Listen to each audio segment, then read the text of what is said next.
Are you really eating my sandwich?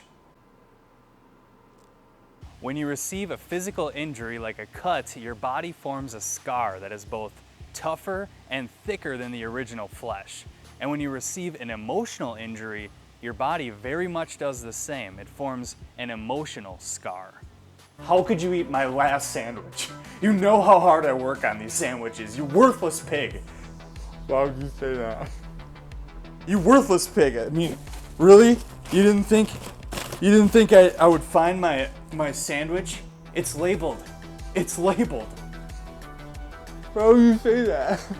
When you form emotional scar tissue, not only does it protect you from the person who hurt you, but it also protects you from all other human beings who try to hurt you.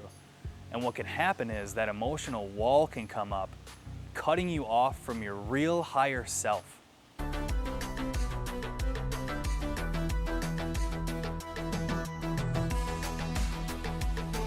A person with emotional scar tissue has a self-image of being unwanted, disliked, and an incapable person. And they also view the world as a hostile place, as opposed to a self-fulfilled person who views himself as wanted and has a oneness with others. Who's worthless now? Who's the pig now? Who's the pig now? Once emotional scar tissue has formed, you can remove it by mental surgery and become your own surgeon. I'm gonna get that sandwich back. I'll go get you another sandwich, I promise. Forgiveness is the scalpel that removes emotional scars. When it's real, genuine, complete, and forgotten, it heals and removes the scars completely. But you cannot use forgiveness as revenge or a weapon against your enemy. Otherwise, it'll be half healed like a half completed surgery. I forgive you. A few moments later. Seriously? Just like when you ate my sandwich. You must forgive completely. Tear it up, forget it, burn it, never to be brought up ever again. And to forgive completely, you can view the wrong as something that was never desirable to begin with. View it as a threat or something that doesn't mean anything to you. Hey, I didn't even really want the sandwich, you know. Oh, that's great.